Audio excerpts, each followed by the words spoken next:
Oi, gente, boa tarde. Deixa o Instagram avisar as pessoas que estamos aqui para mais uma segunda sem desculpas. Muito bem, muito bem. Muito bem, tá fazendo a distribuição, adoro essa parte, comunicando às pessoas que olá, estamos live. Vamos aguardar a nossa convidada, ok? Hoje o assunto é bastante sério. Hoje a gente tem um tema muito interessante quando a gente fala da questão do abuso, da questão da obesidade, da questão o que isso tudo tem a ver com emagrecimento, né? E vocês vão ver que na verdade está tudo ligado no cérebro reptiliano. Seja bem-vinda, Luciene. Muito bem. Hoje o conteúdo está incrível. É um conteúdo bastante sério, né? A gente, quando está preocupado com as nossas crianças, com a nossa história, né? Eu vejo muita gente quando faz, né, quando a gente cuida da questão do emagrecimento, essas pessoas que têm muita dificuldade geralmente passaram por abusos, geralmente também são mães e aí tem uma grande preocupação em o que eu faço com isso agora, né? Vamos aguardar a convidada que efetivamente hoje o conteúdo é incrível. Vai ser um conteúdo muito enriquecedor no sentido de informação. Eu, do Afinando Corpo e Mente, eu literalmente acredito na informação como poder. Poder de proteção, poder de escolha, né? Quando a gente tem mais conhecimento sobre qualquer tema que seja, isso faz com que a gente se pergunte, será esse o melhor caminho? Então vai ser muito bem, hoje vai ser uma delícia. Vocês vão ver, a Sara é incrível. Muito bem, olá Edilene. Ednélia, que bom você aqui, seja bem-vinda. Muito bem. Deixa o Instagram avisar as pessoas, eu já avisei a nossa convidada e vamos aguardá-la para a gente entrar logo no conteúdo, porque afinal de contas, segunda sem desculpas. Muito bem. Deixa eu só convidar ela aqui, ok? Enquanto o Instagram faz a distribuição. Elielza, muito bem, seja bem-vinda. Deixa eu avisar a nossa convidada. Nossa convidada é sexóloga social, ela, ela atua na questão das famílias também, trabalhando a questão da sexualidade. Então, hoje realmente é uma segunda bastante especial. Seja bem-vinda, Natalina, seja bem-vinda. Muito bem, deixa o Instagram fazer as distribuições e avisar as pessoas aqui que já estamos online para mais uma segunda sem desculpas. A gente tem vindo com temas bem interessantes e eu tenho colocado todo o conteúdo disponível dentro do nosso canal do YouTube também, para que efetivamente as informações cheguem ao maior número de pessoas possível. Porque, como eu disse, né, para quem entrou aqui primeiro, a questão da informação ela gera poder de decisão. Isso em qualquer área da nossa vida. E o emagrecimento ele é só a pontinha desse grande iceberg, né? Então é o que eu falo, quando a gente cuida da causa raiz que está na mente, vocês vão entender bem isso aqui hoje, você literalmente cuida como forma de consequência das outras áreas, das outras coisas da sua vida. Porque não somos seres, aqui é minha profissional, aqui é o meu pessoal, não, nós somos seres únicos. Então a gente precisa se olhar como um todo. E essa questão do emagrecimento, especificamente, né, falando, ela está ligada numa área do cérebro que é uma área do cérebro ilógica. E é por isso que muitas pessoas até tentam de forma consciente emagrecer, né, tentam buscar coisas externas, mas acabam não conseguindo, porque faz parte da mente inconsciente. Essa mente inconsciente é o que a gente chama em neurociência de cérebro reptiliano, que ele cuida da garantia da nossa sobrevivência. Então, por muitas das vezes, nós temos experiências que às vezes não são tão boas assim na vida, e isso faz com que tomemos atitudes de proteção. E muitas das vezes a obesidade é um tipo de proteção inconsciente, que fique bem claro isso para vocês. Ok, vamos aguardar.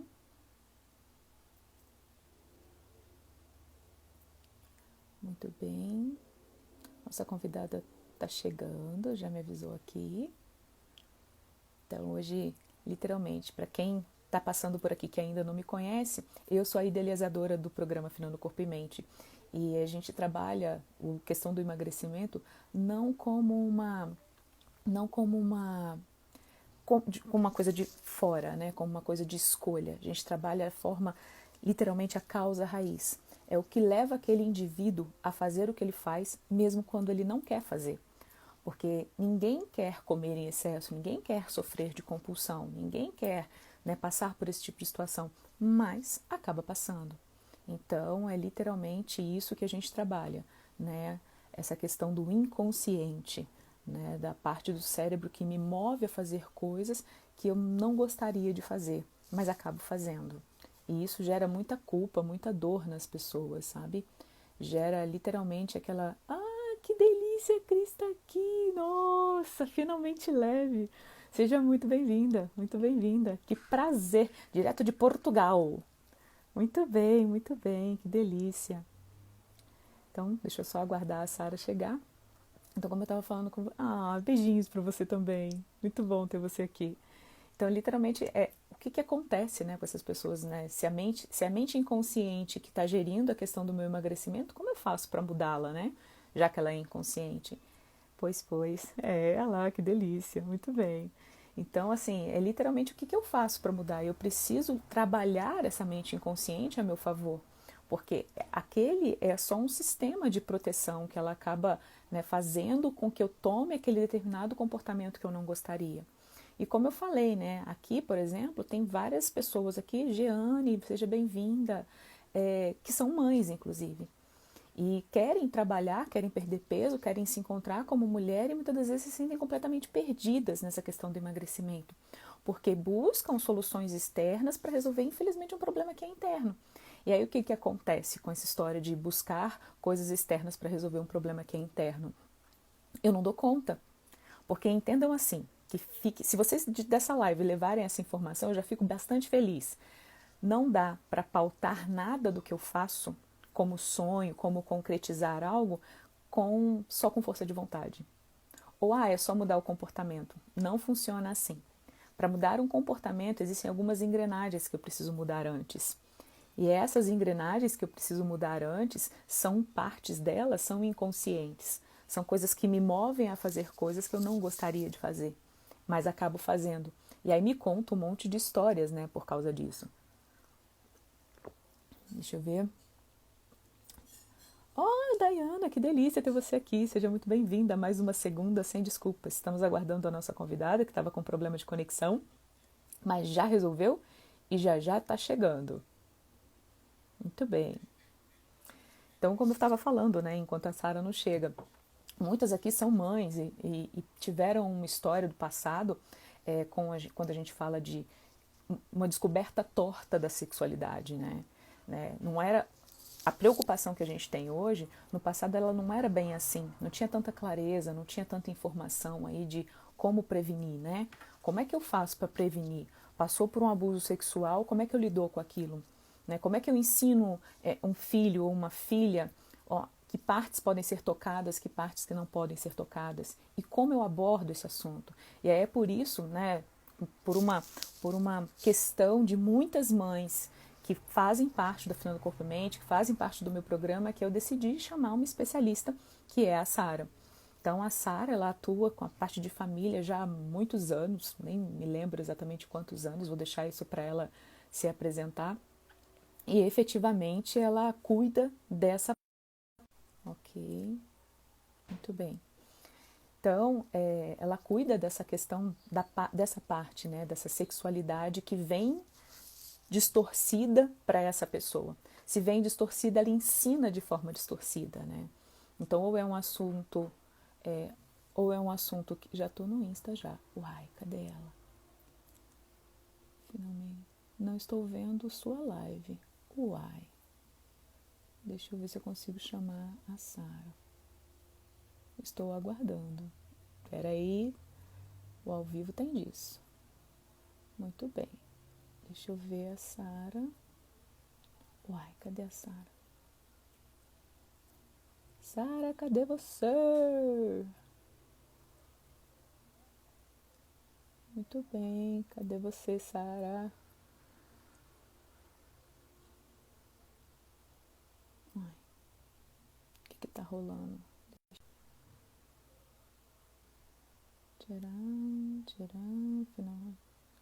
Uai, cadê ela?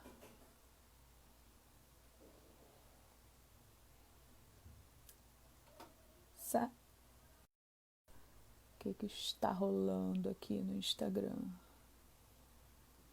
Pra mim tá parecendo tudo normal.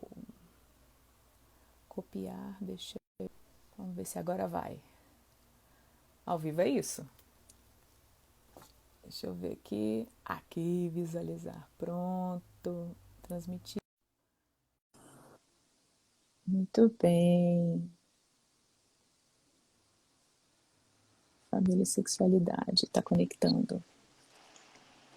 Que maravilha. Aê! Que delícia! Muito bem, Sara. Desculpa, eu estava em outro Instagram aguardando, mas vai dar tudo certo agora. Não, não te ouvi, tá truncando um pouco a sua voz. Fala de novo. Tá me ouvindo agora? Gente, acho que essa pode ser sua internet. Tá travando. Vamos testar de novo. Fala de novo. Analice, seja bem-vinda. Muito bem. Tá travando. Ah, que dó.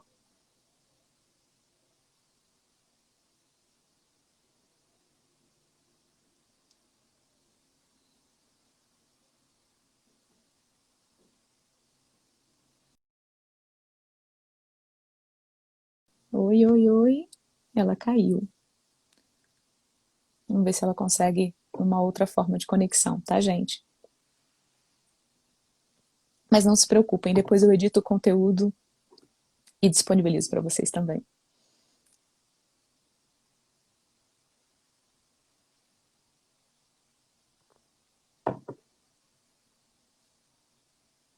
Que vai, dá certo, sempre dá.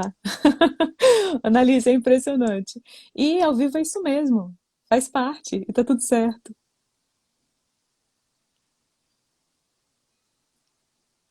Obrigada pelo apoio, que gracinha. Olá! Boa tarde, Aline. Aê! Agora deu! Antes de Eu brinco mais, que quando é para falar desse assunto, tudo pode dar errado, mas vai dar certo. No sempre final, tudo dá. dá certo. Sempre dá. E se não desse de um jeito, a gente dava de outro, afinal de contas, a informação hoje é muito, muito importante. Então, assim, eu estou muito honrada com o seu convite, assim, de você ter aceito o meu convite, sabe? Eu estou muito feliz, porque eu, no Afinando Corpo e Mente, lidar com a questão da obesidade, e muitas das vezes essa obesidade, ela tá ligada à questão de abuso sexual no passado, então, e as pessoas não têm essa clareza, porque está ligado numa parte do cérebro que é uma parte inconsciente, que está ali a sexualidade, que está ali a questão alimentar. Então, ensinar essas mulheres que muitas das vezes foram abusadas a como prevenir o abuso, eu chego a me arrepiar da cabeça até os pés. Então, eu estou muito, muito, muito, muito, e ainda é muito, feliz de você estar aqui, né, para ajudar essas pessoas, né, que estão passando por aqui a lidar, né, Sara, lidar com essa parte da sexualidade. Então, assim, eu vou deixar você se apresentar, mas antes de mais nada, como eu falei, sinta-se em casa. Aqui, essa porta é sua, né? Só de você ter aceitado para levar um assunto que é tão delicado, que é tão difícil de ser verbalizado para muita gente, eu estou muito feliz, muito mesmo. Obrigada, Aline. Eu que agradeço o convite, fiquei muito feliz, principalmente para falar desse tema que eu falo que é a menina dos meus olhos, né? Bom, eu sou terapeuta sistêmica, né, de família, casal, individual e também sexóloga, né, clínica e educacional. Então, eu trabalho tanto como terapeuta sexual, né, ajudando as pessoas realmente que têm problemas aí na parte sexual, e também como sexóloga educacional, fazendo todo esse trabalho de psicoeducação, levando informação realmente, né, para todas as pessoas. E esse trabalho, né, que eu faço já há alguns anos, né, eu já me dedico, inclusive voluntariamente, na formação de outros profissionais também, principalmente da área educacional, que possa também reproduzir, né, os cursos que eu dou, enfim. na tentativa realmente de diminuir, de alguma forma, né, o número de crianças abusadas, ofendidas, vitimizadas aí, sexualmente falando, né? E foi na minha prática clínica mesmo, né, que eu tive esse clique, esse start, assim, para ir para esse campo, porque como você falou, o abuso sexual muitas vezes ele acontece quando a criança ainda é muito novinha. E na maioria das vezes as pessoas não se lembram. Todos os sintomas estão lá. Né? Para nós, enquanto terapeutas, todos os sintomas estão lá. A gente entende que houve ali algum tipo de abuso e de repente a pessoa hoje não se lembra, porque foi Uhum. muito lá atrás. E isso acontecia comigo todos os dias. Né? E o número de pessoas que vinham, principalmente para terapia sexual, com disfunções, com inadequações, enfim, com problemas sexuais, eu posso dizer que 95% dos casos tiveram algum tipo de abuso sexual. E alguns eram muito complicados de se ouvir, de digerir. E no começo da minha caminhada enquanto terapeuta, isso para mim foi muito difícil. E aí eu pensava, gente, como é que eu posso ajudar de fato as pessoas a não ter que chegar para contar isso aqui para mim? E aí eu entendi que é lá na infância, né? Que era de pequeno mesmo, né? Lá, começando do jardim de infância, que a gente tem que começar a educação para a prevenção, para que mais e mais crianças sejam, é, vamos dizer assim, protegidas e que elas não venham a sofrer o abuso sexual, né? Então, foi assim que tudo começou, foi pelo sofrimento, de ver o sofrimento das pessoas. Eu sei bem, porque muitas das vezes é quando a gente fala, por exemplo, quando vem as pessoas até mim em busca do emagrecimento, eu quero emagrecer porque eu quero me sentir bem, eu quero qualidade de vida, dadadã, dadadã. E ela fala, eu já tentei milhares de coisas, dieta, exercício físico, blá, blá, blá, blá, blá, blá, blá. E aí quando você vai entender o interno que está acontecendo, você percebe que ela passou por um abuso e está usando aquela obesidade para se proteger. E isso Exato. é muito sério, porque se ela perde essa proteção inconsciente, ela inconscientemente se vulnerabiliza de novo. É como se a criança, né, passasse por aquilo outra vez. E aí, quando você falou e aceitou tratar do tema de prevenção, porque eu sou uma pessoa que acredito em tudo como forma de prevenção. A prevenção de tudo, ela é libertadora.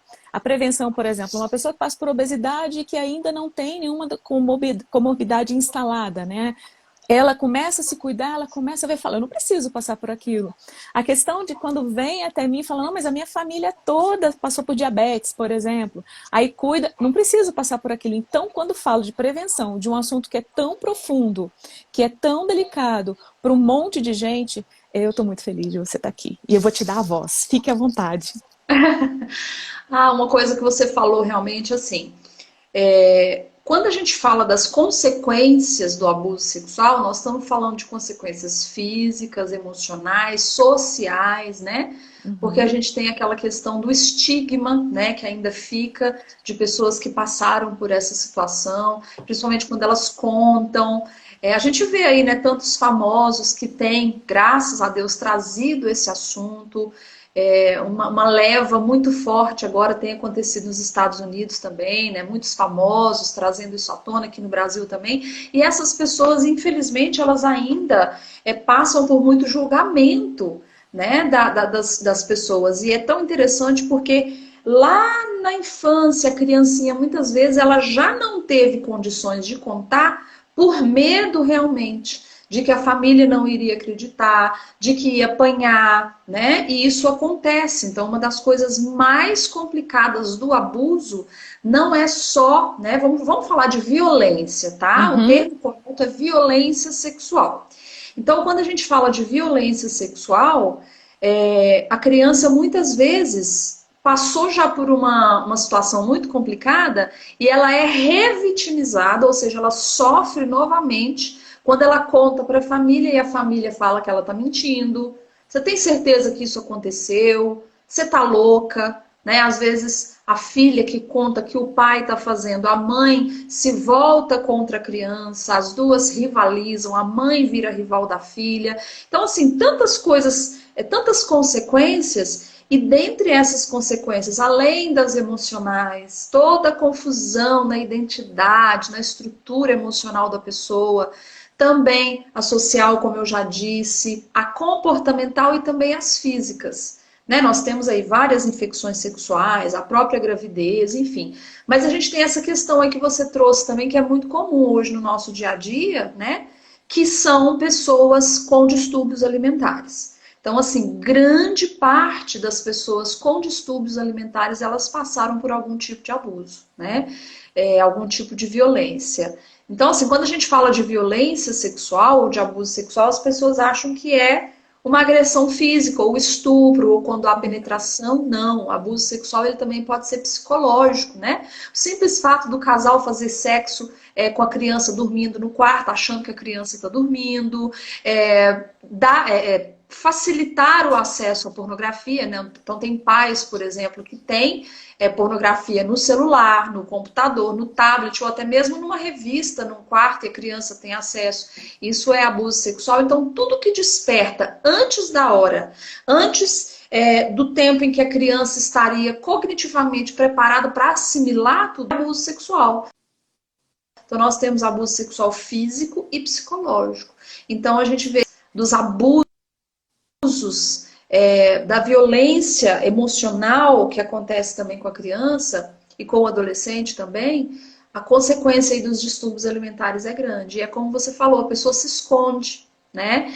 Na tentativa de afastar possíveis violências, de impedir possíveis violências, ela acaba engordando. E isso muitas mulheres têm consciência. Né? Recentemente, eu conversando com ela, ela falou, eu engordei consciente, eu quis engordar para me proteger. Porque era uma mulher muito bonita, da cintura fina, com uma bunda bem grande, assim, bem bonita mesmo. Ela disse, eu engordei para afastar realmente qualquer possibilidade sabe, de contato, de despertar alguma violência, né? Uhum. E até mesmo para não atrair homens, não simplesmente violência. Porque a Uhum. pessoa teve um trauma sexual tão grande e hoje ela não está conseguindo ter uma vida sexual, né, ativa, plena, prazerosa, e Uhum. inclusive se afastando dos relacionamentos. Ou entrando novamente e novamente e mais uma vez em relacionamentos abusivos.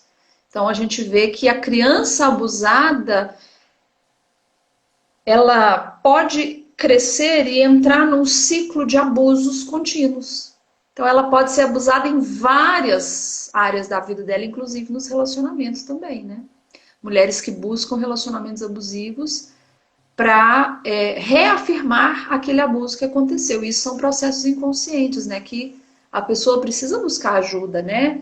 A gente tem que deixar muito claro, né, Aline, que eu tenho tentado trazer isso realmente todos os dias. A ajuda existe, né? Exato.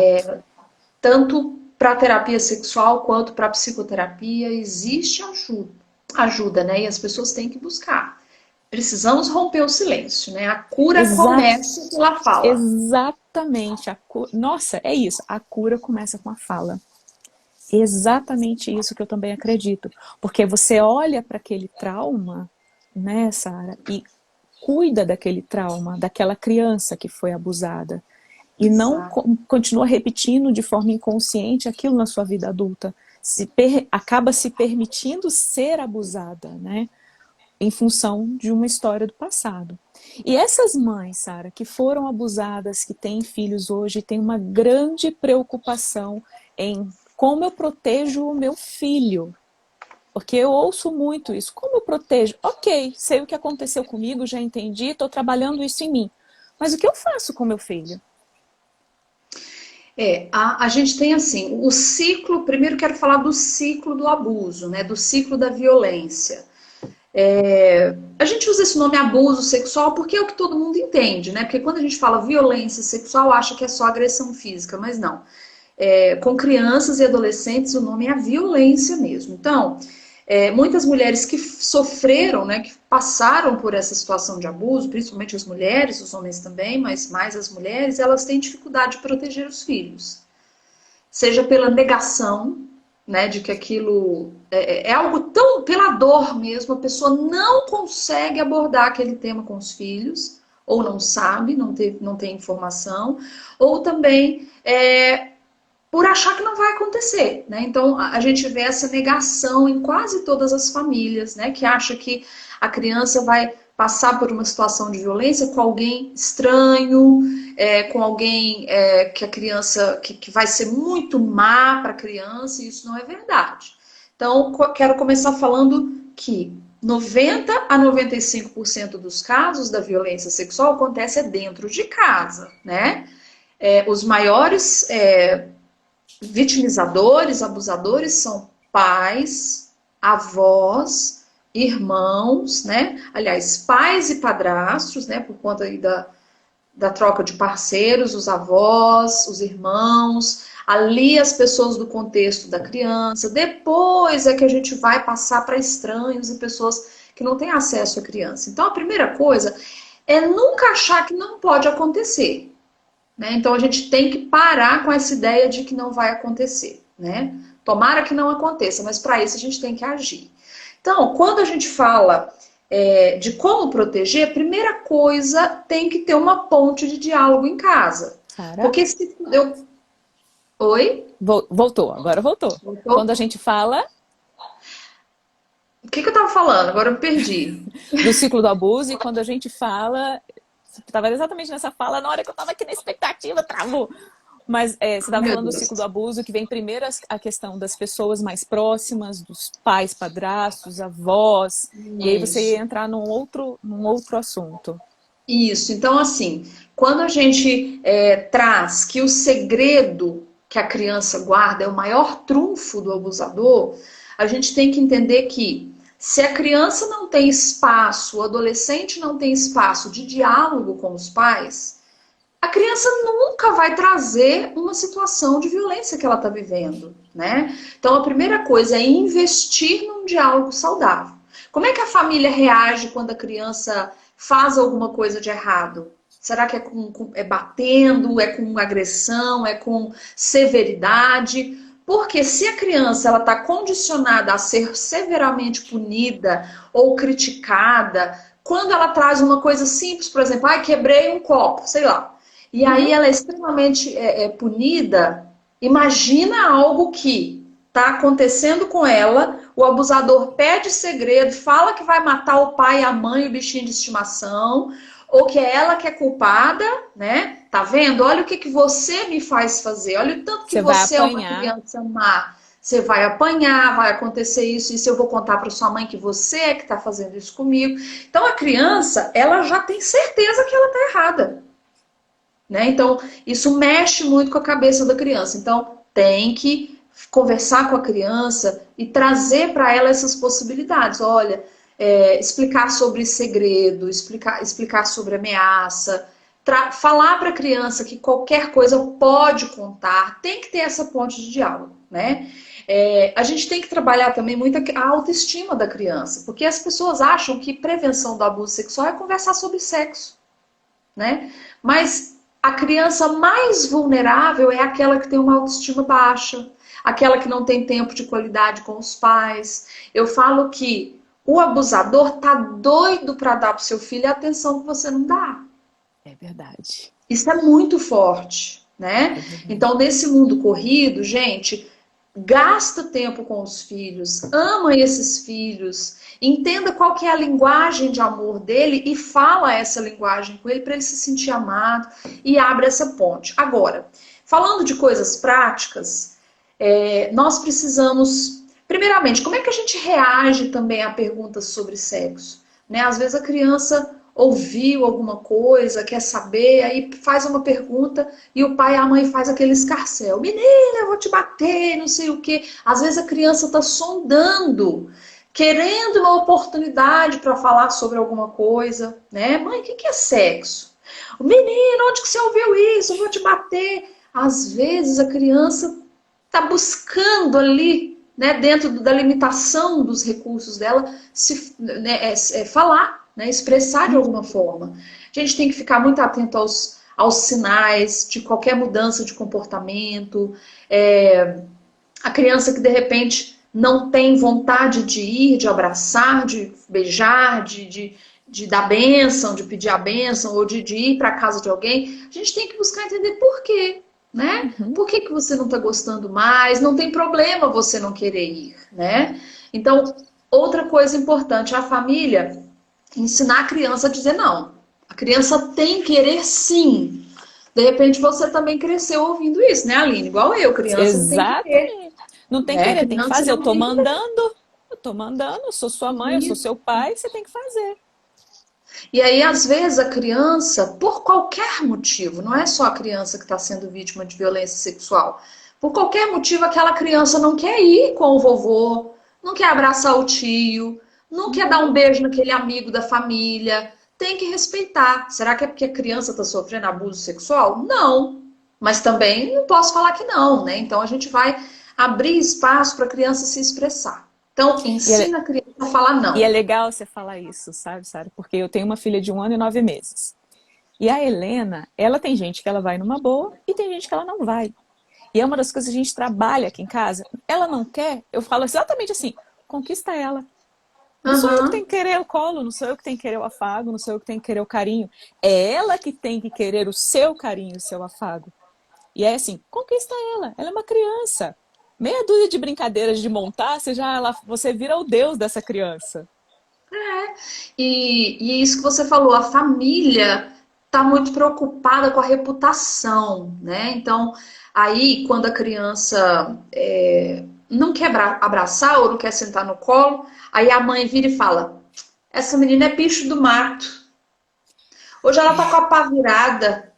É. Gente, mas eu quero morrer quando eu ouço isso.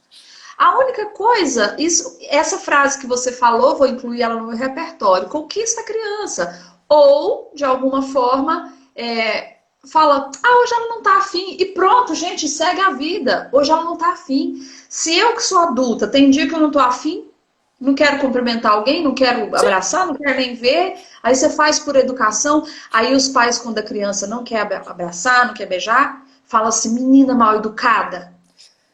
Menino, você tem que ser educado com todo mundo. Então eu tenho que ser educado com todo mundo. Eu A tenho que abraçar brecha, quem eu não quero. a brecha que o abusador buscava. Isso, exatamente. E aí, questões práticas, né? A criança tem que conhecer o corpo dela, a diferença do corpo de meninas com meninos. Ela tem que saber quais que são as partes que são íntimas, que são privadas, que ficam debaixo da roupa. E isso é no dia a dia. Não é que eu vou sentar com a criança e ler uma cartilha para ela. Não. Às vezes nós estamos no clube. Olha que lindo o biquíni daquela menina. Olha, tá vendo? Ó, ela protege as partes íntimas dela, porque são lindas, são especiais. Tá vendo, filhinha? Olha, a gente guarda as nossas partes íntimas. Enfim, tá dando banho, vai trocar a fralda. Não é todo dia que vai trocar a fralda, falar a mesma coisa. Mas, assim, são em situações específicas, né? A gente tem que explicar também, como eu disse, a diferença de segredo, de surpresa, dar exemplos. Surpresa, ela tem um período curto, né? Ela tem um período curto, um adulto de confiança, de repente, vai ficar sabendo também. Agora, o segredo, né? Agora, uma questão sistêmica que eu sempre posso falar, Aline, a criança, ela é quase uma folha em branco quando ela nasce, e ali a família vai imprintando as informações. Então, o exemplo que eu dou, se a criança não pode guardar segredo, e você todo dia fala para ela assim, não conta pro seu irmão não, senão ele vai ficar triste. Não conta para sua avó que eu vou te dar esse doce. Não conta pro seu pai que eu comprei isso aqui, eu vou esconder, porque senão ele...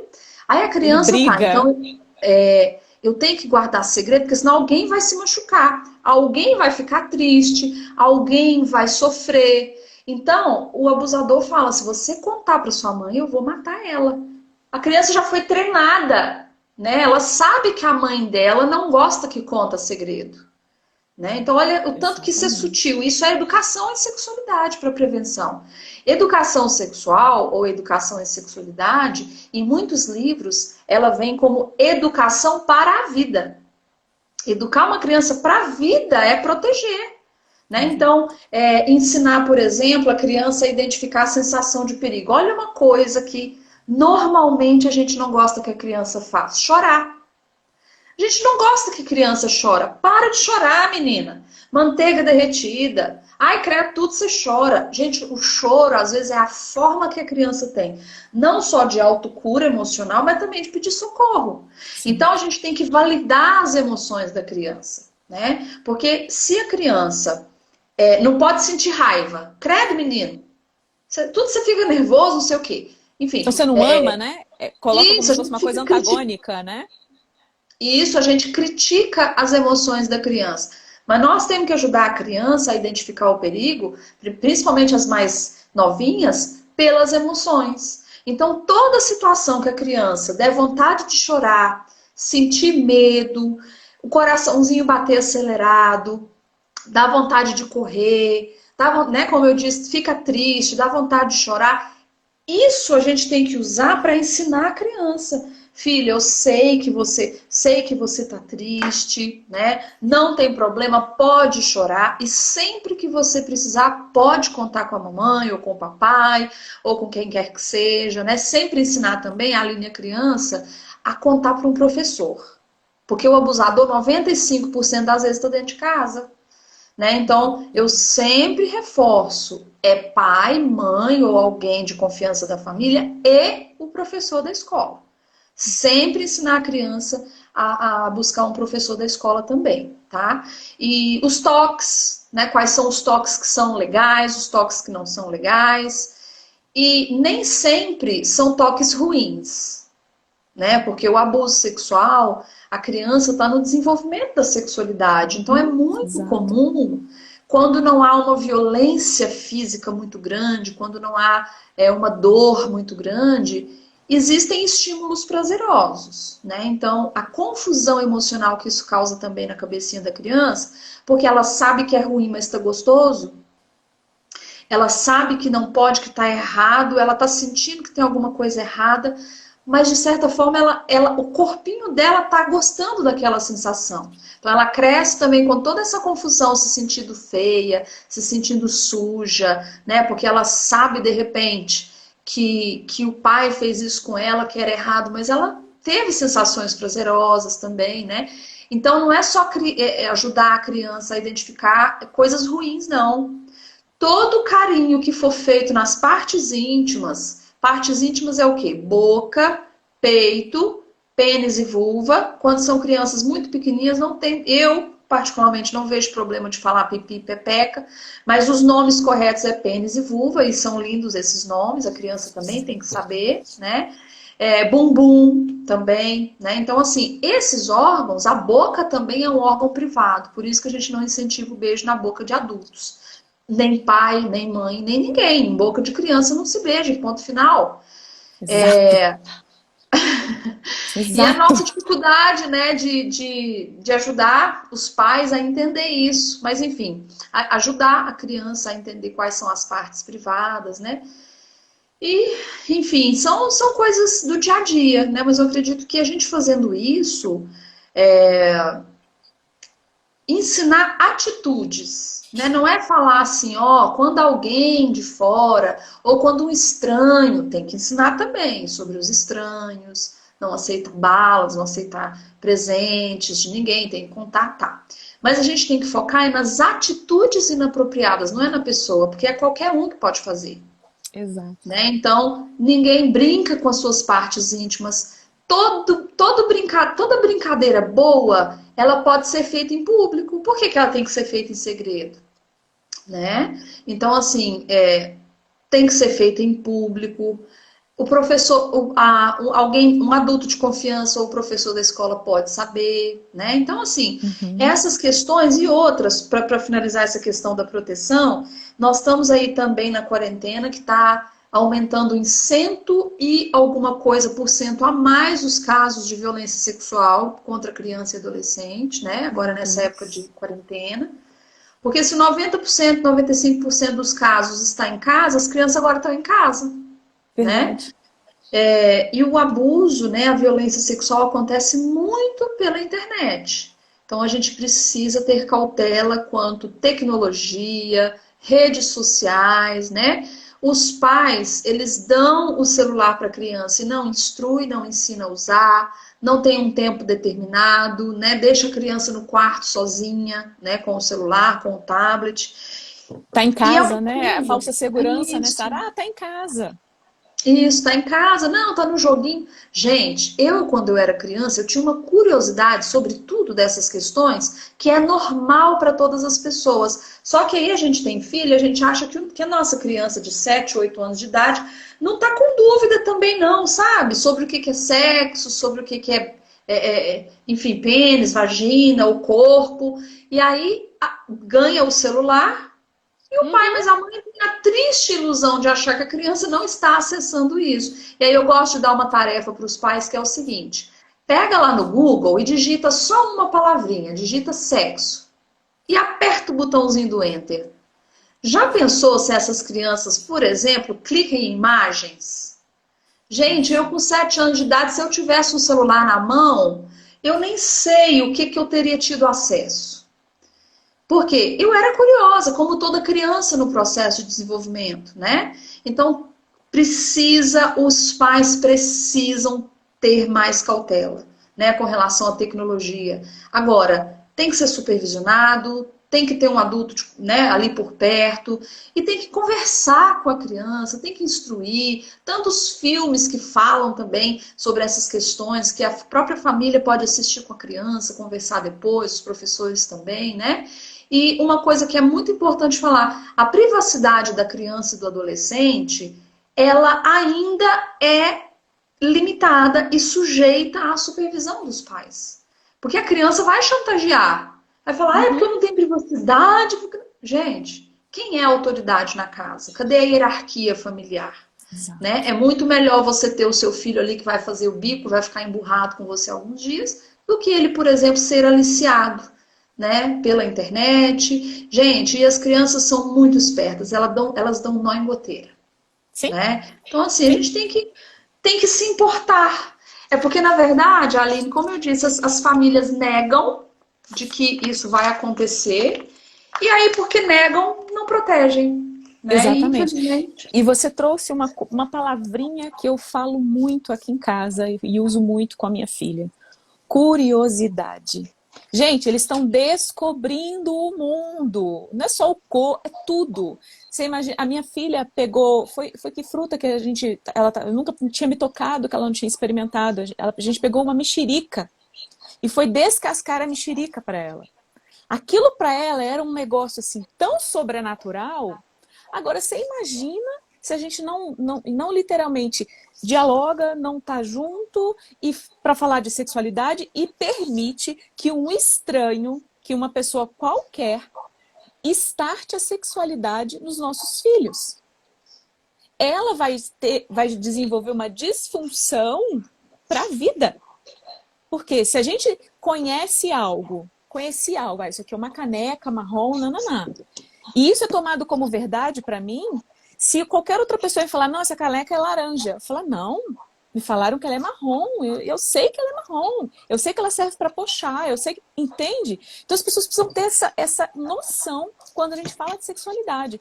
E assim, eu fico muito mexida mesmo, porque eu vejo que falta muito, principalmente o que você falou, sabe, Sara?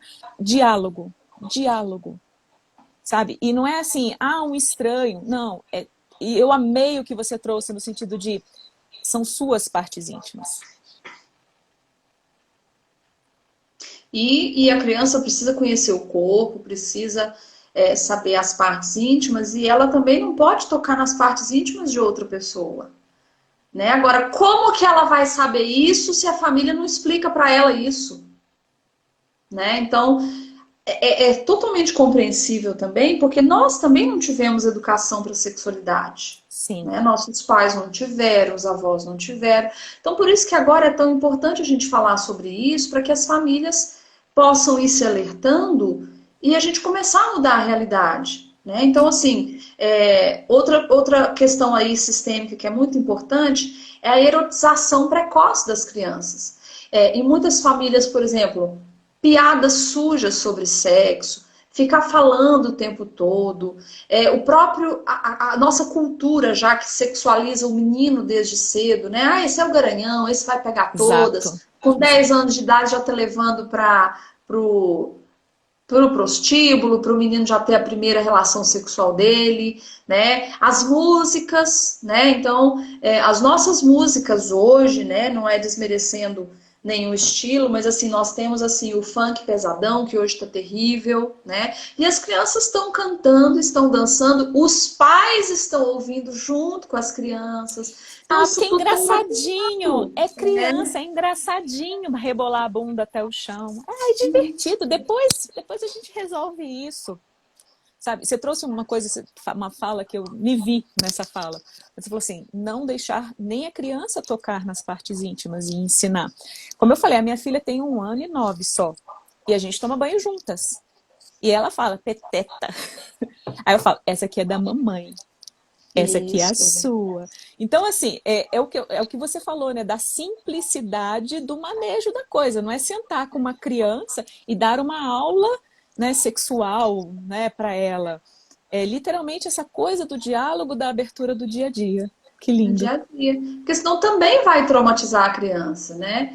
E sempre prestar atenção nos sinais, né? A gente tem que prestar atenção. O pai conhece a criança, né? Sabe quando alguma coisa não está certa, prestar atenção no comportamento.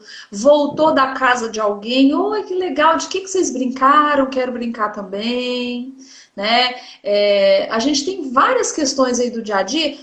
Tem tantos materiais também disponíveis na internet, gratuitos. Tem filminhos, tem desenhos, tem livrinhos que a família pode baixar e brincar com a criança. Atividades lúdicas. A criança, ela tem que ser ensinada pelo lúdico, né? Então, tem muitas, né, muitas famílias, por exemplo, que nesse tempo agora de quarentena estão brincando mais com as crianças. Então, por que Uhum. não, num desses momentos aí de brincadeira, inserir alguma brincadeira que vai ajudar a criança a trabalhar o corpo? Né? Esses dias no grupo estava compartilhando. A mãe fez aquela massinha de farinha de trigo e aí foi fazendo junto com a criança o corpo humano, né? O corpo do menino, o corpo da menina. Agora vamos brincar, vamos falar das partes íntimas, quão lindas elas Que são, lindo! especiais, ou colorir o corpo humano, né? Fazer o corpo humano da criança na cartolina e comentar sobre as partes do corpo. Qual parte que você mais gosta? Vamos falar de cada parte, a importância delas, vamos falar dos órgãos genitais também. Que aí antigamente a gente cantava, né? Cabeça, ombro, joelho e pé. Né? E pula É lá pro verdade. joelho, né? Então, as partes íntimas a gente demoniza, porque é feio. Tira a mão daí, menina. É feio, é sujo, é fedido. Isso tudo tá traumatizando, né? De certa forma, lá na vida sexual adulta, isso vai gerar algum tipo de problema. Pode gerar e normalmente gera, né? Então, assim, tantas formas da gente realmente mostrar para a criança que ela é linda. Isso é autoestima. Olha o tanto que ela vai se dar bem com o corpo dela, né? E também que o corpo do outro é lindo, mas que a gente não vai brincar, né, com as partes íntimas. Quando você falou aí que você toma banho junto com a sua filha, essa é uma dúvida de muitas famílias, né? Será que pode tomar banho com a criança, né? O fato de tomar banho com a criança não vai alterar em nada. A única questão é que precisa haver educação, precisa haver ensinamento. Principalmente famílias que têm outros irmãos também, porque irmão também abusa de irmão. Uhum. Criança também abusa de criança, né? Então a gente precisa explicar os limites, conversar sobre o corpo, conversar sobre nudez, né? Que a gente não pode ver pessoas peladas, né? Só aqui na nossa casa e tem que impor os limites. Porque senão, a hora que a criança, vamos supor que alguém vai mostrar nudez para a criança. Uhum. Ah, tá super tranquilo, eu tomo banho com a minha mãe, com meu pai, com meus irmãos, Uhum. não tem problema nenhum. Não, pode tomar, mas tem que haver educação. E uma coisa que é importante a gente prestar atenção é no conforto e no desconforto da criança e do adulto. Porque, de repente, o adulto, principalmente o homem, quando tem filha, o homem fica mais desconfortável perto da menina. Que aí a criancinha, né, a menina fica vendo assim, aquele negócio lá balançando, né? E o pai fica super constrangido. Eu falo, olha, de repente está na hora de você sentar e conversar com a criança sobre as diferenças do corpo, que o papai agora, que ela agora já dá conta de tomar banho sozinha, de cuidar do próprio corpinho dela, né? Que ela já está ficando Uhum. mocinha, que não, que eles agora vão tomar banho separados e empoderar a criança de que agora ela está ficando independente. Não é porque está desconfortável, né? E às vezes Uhum. a própria criança está desconfortável e a família fica insistindo. Eu tenho um Verdade. caso assim, que a mãe ficava andando de calcinha e sutiã pela casa, ou às vezes só de calcinha. E o menino começou ali na puberdade, né, 10, 11 anos, ele ficou super desconfortável com aquilo e a mãe não parava, né? Então aí foi feita uma intervenção com essa mãe para ela entender que, de certa forma, isso estava sendo prejudicial para a criança porque ele não queria. Então, a gente tem que ter cuidado com isso. Não é que não pode, só que tem que ter educação, tem que ter diálogo e imposição de limites, né? Acho que isso é tudo, né? Essa área, educação, diálogo, e ela entender o que é limite, né? Porque o que é limite para uma criança? O que é? Você sabe na cabecinha dela. Ah, eu vou chegar aqui, por exemplo, uma brincadeira. Vou falar de uma brincadeira que a minha filha fez comigo esses dias. Eu fiquei muito brava. Ela chegou e deu um tapa na minha cara, assim, ó. Ela tem 1 ano e 9. Porque ela estava muito irritada que eu não tinha entregado uma coisa na mão dela. E ela encheu a mão, e aí eu segurei a mãozinha dela e falei, não, Dodói mamãe não. Ela não fez mais. Aí ela veio, ela só tem 1 ano e 9, fez carinho e falou, beijinho, beijo. Uhum. Então, é a conversa, é a educação, é o limite. Qual é? A gente que dita a regra. Bem-vindo ao mundo dos pais, né? Isso. É.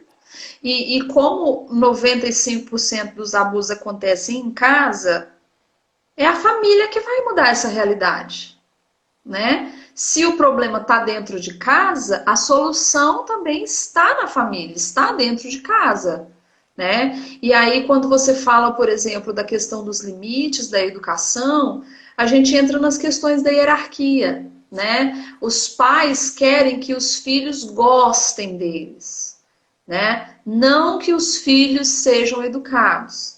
Então, enquanto eu estou esperando que a minha filha seja minha amiga, que ela me ame, que ela me ache o máximo, eu vou sair da minha posição de autoridade do sistema e vou entrar no mesmo nível da minha filha, de ser amiga. Aí morre o limite, morre a autoridade e morre toda a possibilidade da criança ser estruturada enquanto indivíduo. Porque é onde ela vai aprender tudo isso é na família. Então, não adianta você ensinar o seu filho a dizer não se você não sabe dizer não, né? Se a criança vê que na casa dela tudo é permitido também, o que vai adiantar se falar para ela, olha, você pode dizer não? A criança, em determinado momento, ela vai entender que isso não faz sentido, né? Porque Porque se eles tudo é testam permitido, tudo. Eles testam tudo. isso.